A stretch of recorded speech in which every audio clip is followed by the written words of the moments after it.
All right, so welcome to Brainworx Biology Bootcamp.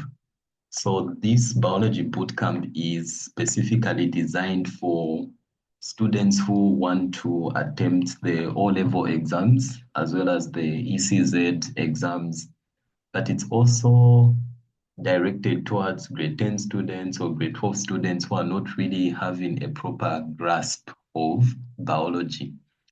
And biology is very, very important because nowadays health sciences are starting to become even more popular, and health sciences are opening up more opportunities for you to be deployed in the government, either as registered nurses or biomedical scientists or doctors to clinical officers. So before you can attempt health sciences, you have to have a very good, solid understanding of biology. You cannot do without biology. And the good part is, those sciences are actually even opening up doors to the world. A lot of people nowadays are leaving Zambia to go to the UK, to go to Australia, to actually become healthcare workers that side because there is a need.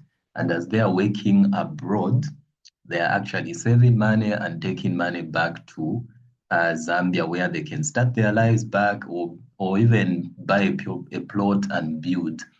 So it becomes very, very important for you to have a proper distinction in biology, a distinction, a merit, or a credit at minimum.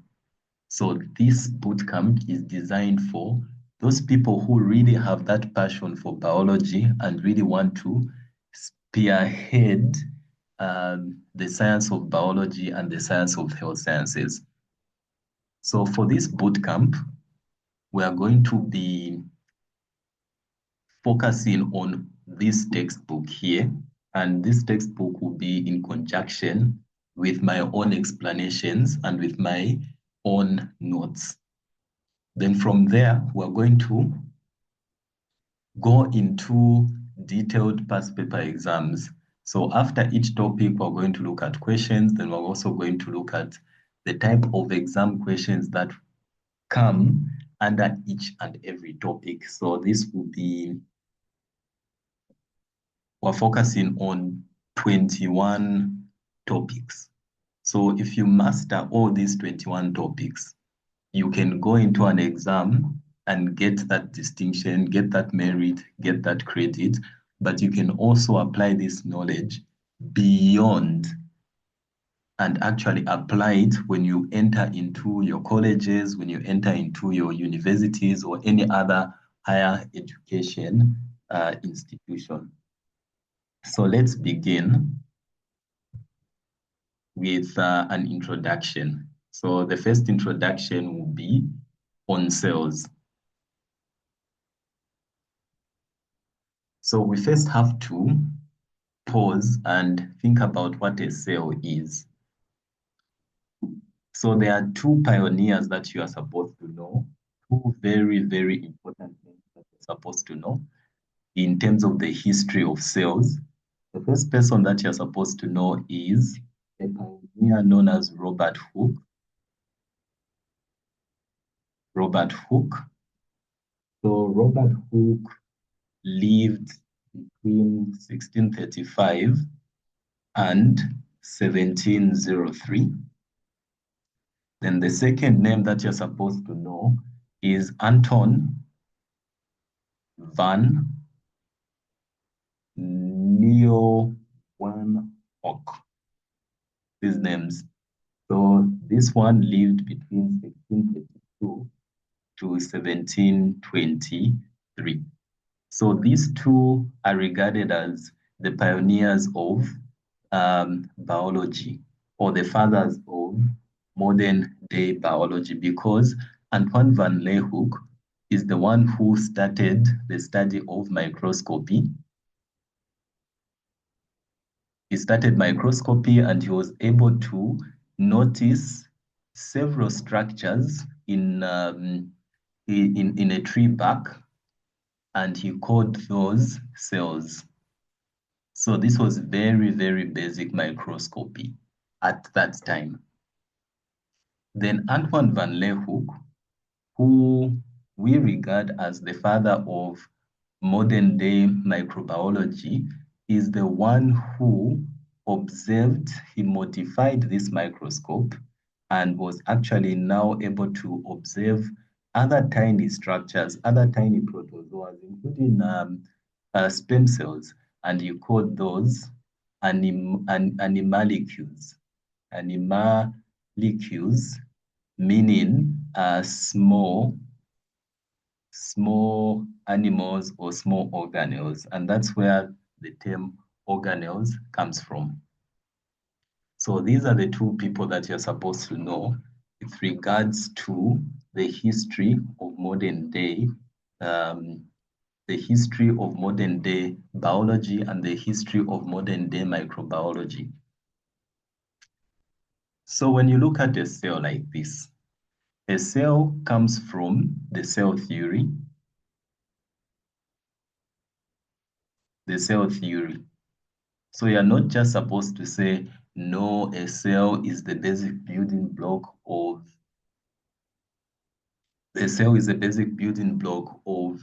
life. You're not supposed to say that. You are supposed to know what the cell is, and the cell comes from the cell theory.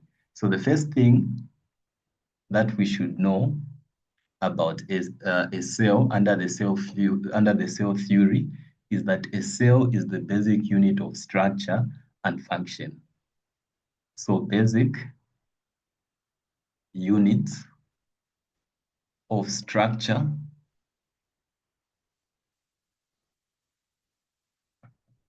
and function. Structure, this is now where we go towards cell organization. When we say structure, we're now talking about cell organization, where we are saying if different cells come together, those different cells will come together, will form a tissue. And when different tissues come together, they'll form an organ. And when different organs come together, they'll form organ systems. And those organ systems are going to form an entire organism. And you should notice that organisms can exist as unicellular and still function, or they can exist, for example, bacteria, or they can exist as multicellular and still carry out their own function. So that's the structure part. Then we also have to relate structure to function. We have to relate structure to function. So cells are capable of function. So everything that we say function, that's where we go to characteristics of living organisms: metabolism, response to stimuli, growth and reproduction. That's the function type of cells. Once you know cells, the entire biology is going to become easy, because you have to understand biology from the cellular level going up to the organ level, because every topic that we are going to encounter in biology goes directly back into cellular structure. So the second thing that you're supposed to know is all cells come from pre-existing cells. So when we say all cells come from pre-existing cells, here we're now talking about cells have to come from somewhere. In the past, people used to believe in spontaneous regeneration, where things just randomly appear out of thin air. People were saying, oh, there is some form of ether in the air, and spontaneous regeneration comes from, because they really never knew the cell theory. So all cells come from pre-existing cells.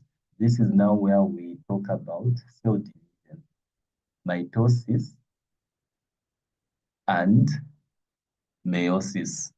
So here, mitosis, this is where we are now talking about all somatic cells. So everything in your body divides via mitosis to give you more cells. Of course, there has to be a signal from the nuclei that's coming from your DNA, leading to the process known as transcription, then later translation. And all this is the central dogma. It all comes down to cellular division, which is mitosis, and this is your meiosis, which is the division of your gametocytes or your sex cells. So this is how we're going to be learning our biology, and this is how we're going to be understanding all this topic in as much detail as possible. So if you are interested in enrolling in our biology bootcamp and interested in learning biology in a way that's going to help you understand but also empower you, please register to the Brainworx Biology Bootcamp. The price is 50 kwacha per session. So you are going to sit through a session with me for 50 kwacha. So you will say today, this week, our session is going to focus on cells. You pay that 50 kwacha. You're going to have an interactive one-on-one session with me. We'll end the class. I'll send you your video recording so that you can have that revision over and over again. Then if you are comfortable to move on, you can say, let's actually do the next topic. Let's have the next session. Let's have the next session. So this is entirely at your own convenience. So this has been Brainworx Education. Thank you very much. I wish you guys the best of luck in your exams. Thank you very much.